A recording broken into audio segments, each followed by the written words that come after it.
বাঙ্গোটা ইউনিয়নের ৬ নং ওয়ার্ড বিএনপির ইফতার মাহফিল অনুষ্ঠিত।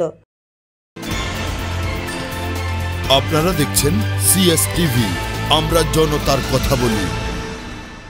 কুমিল্লার নাঙ্গলকোটের বাঙ্গোটা ইউনিয়নের ৬ নং ওয়ার্ডের আয়োজনে বিএনপি চেয়ারপারসন সাবেক প্রধানমন্ত্রী বেগম খালেদা জিয়ার রূপমুক্তি কামনায় দোয়া আলোচনা সভা ও ইফতার মাহফিল শনিবার বিকেলে বাঙ্গোটা পশ্চিম বাজারে অনুষ্ঠিত হয়েছে। ইফতার মাহফিলের প্রধান অতিথির বক্তব্য রাখেন বাঙ্গোটা ইউনিয়ন বিএনপির সভাপতি আব্দুল বারিক মিয়াজি। প্রধান বক্তা ছিলেন ইউনিয়ন সাধারণ সম্পাদক মোহাম্মদ মানিক মজুমদার। বিশেষ অতিথির বক্তব্য রাখেন ইউনিয়ন যুগ্ম সাধারণ সম্পাদক মনির হোসেন, যুবদল নেতা জামাল হোসেন প্রমুখ। ইফতার মাহফিল শেষে দোয়া মোনাজাত করা হয়।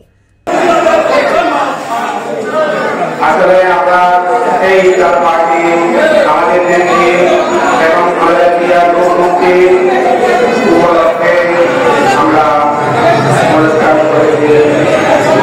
আমরা সবাই দোয়া করবেন যাতে বেগম খালেদা জিয়া সুস্থ হয়ে আমাদের মাঝে আবার ফিরে আসে। একটু পর ইফতারের সময় হয়ে যাবে, বেশি কথা বলা যাবে না। শুধু একটি কথা বলবো,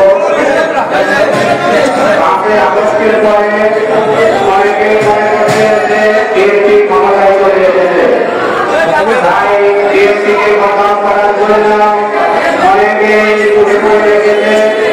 বিএনপি সমর্থিত ছোট্ট একটি ভুল করলেও ওটাই অনেক বড় করে মিডিয়াতে প্রচার করে।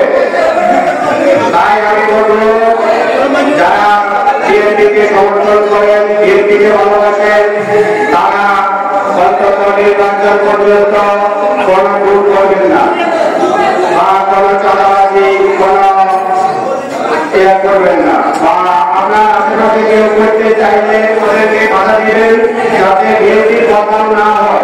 এমন কিছু করা যাবে না যাতে বিএনপির বদনাম হয়। আপনারা দেখছেন সিএসটিভি, আমরা জনতার কথা বলি।